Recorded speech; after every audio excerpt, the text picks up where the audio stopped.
विश्लेषण और मूल्यांकन प्लीज यहाँ पर बताने का चेष्टा करें, प्रयास करिएगा। यहाँ पर क्या होगा आंसर? यहाँ पर बच्चे आंसर दे रहे हैं, देखिएगा इसका बच्चे राइट आंसर होगा। उसने पूछा है कि ब्लूम टैक्सोनॉमी के संज्ञानात्मक पक्ष का अंतिम चरण। तो अंतिम चरण जो होता है वो आपका डी है, आपका ध्यान रखिएगा। यहाँ पर जितने भी मूल्यांकन लगा रहे हैं बिल्कुल राइट है। अब ध्यान से सुनिएगा, मैं यहाँ पर थोड़ा सा बताने का प्रयास करता हूँ। वर्ष 1956 की बात है। एक व्यक्ति हुए हैं जिनका नाम आपको ध्यान में रखना है, बेंजामिन ब्लूम। बहुत इंपॉर्टेंट नाम है बच्चे। बेंजामिन ब्लूम ने एक अपना प्रिंसिपल कहिए, या यहां पर मैं ये कहना चाहूंगा जिसे हम लोग ब्लूम का वर्गीकरण के नाम से जानते हैं, ब्लूम का वर्गीकरण या ब्लूम टैक्सोनॉमी के नाम से जानते हैं। और ब्लूम टैक्सोनॉमी जो 1956 में बेंजामिन ब्लूम ने दी थी, ये आपका किससे रिलेटेड है? ध्यान रखिएगा, एजुकेशनल से रिलेटेड है। ये आपका शैक्षिक उद्देश्य से रिलेटेड है। इस बात को शिक्षण नहीं बोला मैंने, यहां पर शैक्षिक उद्देश्य से रिलेटेड है। और बेंजामिन ब्लूम ने 3 पक्ष दिए थे, संज्ञानात्मक, भावात्मक और क्रियात्मक। अभी मैंने यहां पर भावात्मक और क्रियात्मक की कोई भी बात नहीं कर रखी है। इन 3 पक्षों में जो सबसे पहले आता है वो कॉग्निटिव एस्पेक्ट आता है, जिसको हम लोग संज्ञानात्मक पक्ष के नाम से जानते हैं। और संज्ञानात्मक पक्ष में 6 स्टेप शामिल किए गए हैं, और उस 6 स्टेप में जो अंतिम वाला आता है उसको हम मूल्यांकन के नाम से जानते हैं। इसलिए इसका राइट आंसर होगा आपका मूल्यांकन। राइट बच्चे, अब यहां पर एक काम करते हैं, इसके 6 स्टेप मैं यहां पर आपको बताता हूं। यहां पर ध्यान से देखिएगा, यहां पर बेंजामिन ब्लूम की बात कर रहे हैं। यहां पर संज्ञानात्मक में क्या क्या आएगा बच्चे? सबसे पहले स्टेप पर आता है वो है आपका ज्ञान बच्चे। दूसरे पर आता है जो है वो है आपका बोध, और बोध को हम लोग समझ के नाम से जानते हैं। और तीसरा बच्चे जो होता है उसको हम लोग प्रयोग या अनुप्रयोग, एप्लीकेशन के नाम से जानेंगे। और चौथा जो होता है वो आपका विश्लेषण के नाम से जाना जाता है। 5वां बच्चे जो होता है वो आपका संश्लेषण के नाम से जाना जाता है। और एंड में आता है उसको हम लोग परावर्ती स्तर के नाम से जानते हैं, या इसको हम लोग उच्च कोटि का चिंतन लिख लीजिएगा, या इसको हम लोग अमूर्त चिंतन भी लिख सकते हैं, या इसको हम लोग सृजनात्मक भी लिख सकते हैं, या इसको हम रचनात्मक भी लिख सकते हैं, और इसी को हम समस्या समाधान भी लिख सकते हैं। ये आपका लेवल है टीचिंग का तीसरा, जो उच्च कोटि का है, जो सबसे बाद में आएगा, और रिसर्च में इसी का ही प्रयोग किया जाता है। राइट फ्रेंड, तो यहाँ पर जो उच्च होगा तीसरा स्तर है आपका परावर्ती। ध्यान में रखिएगा, बी फॉर बॉय आपका यहाँ पे राइट आंसर होगा। ये सबसे पहले ये पहला स्तर है, ये दूसरा है, और ये तीसरा है। तो उच्च कौन सा है आपका? परावर्ती।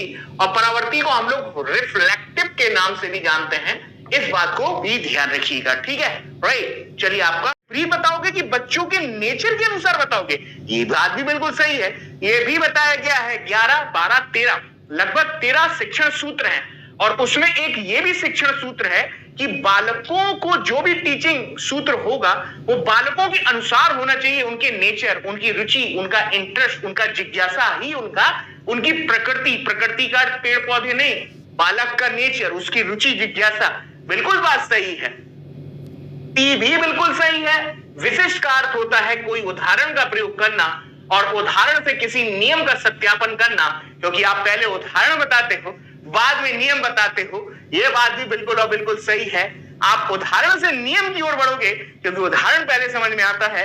उदाहरण को विशिष्ट के नाम से जाना गया है। यहाँ पर तीसरा भी सही है, जो गलत है यहाँ पर आई लव माई इंडिया जो बोल रहे हैं, जो गलत है यहाँ पर डी आंसर है।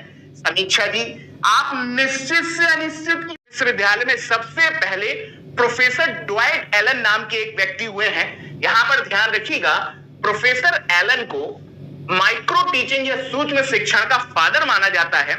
ऐसा नहीं है कि अकेले यही थे, एचिसन भी था और भी अन्य व्यक्ति भी थे, लेकिन फादर के रूप में आप एलन का नाम ध्यान में रखिएगा।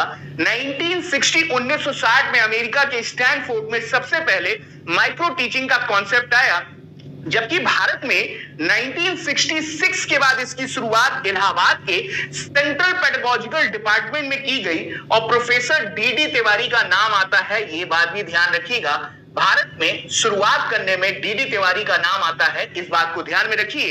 लेकिन इससे कहीं ज्यादा इंपॉर्टेंट ये है कि पासी का नाम आप सुने होंगे, पूरा नाम वीके पासी है, जो इंदौर विश्वविद्यालय के आपसे जुड़ाव थे, इंदौर विश्वविद्यालय से कनेक्शन था आपका पासी साहब का।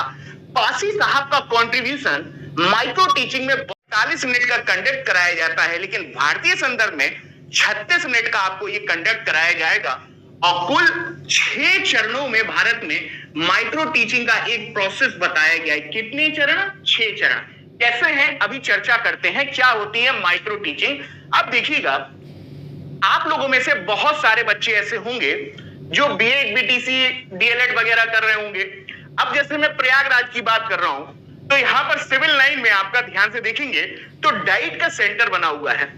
जब बीएड या डीएलएड वगैरह आप जो करते हो ना, तो आप लोगों को बेहतर परफॉर्म करने के लिए आपके भीतर पढ़ाने की स्किल्स और कैसे समय को मैनेज करना है पढ़ाने के बीच में, तो उससे रिलेटेड वहां पर आपको ट्रेनिंग प्रोवाइड कराई जाती है। तो डाइट में जाएंगे ना, तो आपकी वहां पर माइक्रो टीचिंग कराई जाती है। सबसे पहले ये माइक्रो टीचिंग जो है, सूक्ष्म शिक्षण जो है, इसकी अवधारणा कहां से आई, तो ध्यान में रखिएगा, वर्ष 1960 में यहां पर मार्कर ले लें। अभी आपने सीटेट का पूरा तैयारी किया है, पेपर भी दिया है, लेकिन ये आपका बिहार का एग्जाम है भाई, और बिहार यानी कि सुपर टेट मान के चलिए, स्टेट टीचिंग। तो आप कहीं भी स्टेट टीचिंग के पेपर की अप्रोच देखिए, उसमें क्वेश्चंस का फॉर्मेट या पुराने पेपर देखेंगे, उनको आधार बना के यहाँ पे क्वेश्चन तैयार किए जाएंगे आप लोग के सामने। और कुछ समय बाद आपको समझ में आएगा कि ये थोड़ा सा डिफरेंट हो सकता है सीटेट से, बिल्कुल। तो हम सीटेट को भी यहाँ पे शामिल करेंगे, लेकिन स्टेट टीचिंग है, क्या हो सकता है उसका दायरा, उस हिसाब से हम लोग यहाँ पर क्वेश्चंस को यहाँ पर शामिल करेंगे। इस बात को ध्यान में रखिएगा। ठीक है, इतना हो गया, आगे बढ़ते हैं। विश्लेषण और मूल्यांकन प्लीज यहाँ पर बताने का चेष्टा करें, प्रयास करिएगा। यहाँ पर क्या होगा आंसर, यहाँ पर बच्चे आंसर दे रहे हैं, देखिएगा इसका बच्चे राइट आंसर होगा। उसने पूछा है कि ब्लूम टैक्सोनॉमी के संज्ञानात्मक पक्ष का अंतिम चरण। तो अंतिम चरण जो होता है वो आपका डी है, आपका ध्यान रखिएगा। यहां पर जितने भी मूल्यांकन लगा रहे हैं बिल्कुल राइट है। अब ध्यान से सुनिएगा, मैं यहां पर थोड़ा सा बताने का प्रयास करता हूं। वर्ष 1956 की बात है। एक व्यक्ति हुए हैं जिनका नाम आपको ध्यान में रखना है, बेंजामिन ब्लूम। बहुत इंपॉर्टेंट नाम है बच्चे। बेंजामिन ब्लूम ने एक अपना प्रिंसिपल कहिए, या यहां पर मैं ये कहना चाहूंगा जिसे हम लोग ब्लूम का वर्गीकरण के नाम से जानते हैं, ब्लूम का वर्गीकरण या ब्लूम टैक्सोनॉमी के नाम से जानते हैं। और ब्लूम टैक्सोनॉमी जो 1956 में बेंजामिन ब्लूम ने दी थी, ये आपका किससे रिलेटेड है, ध्यान रखिएगा, एजुकेशनल से रिलेटेड है। ये आपका शैक्षिक उद्देश्य से रिलेटेड है। इस बात को शिक्षण नहीं बोला मैंने, यहां पर शैक्षिक उद्देश्य से रिलेटेड है। और बेंजामिन ब्लूम ने 3 पक्ष दिए थे, संज्ञानात्मक, भावात्मक और क्रियात्मक। अभी मैंने यहां पर भावात्मक और क्रियात्मक की कोई भी बात नहीं कर रखी है।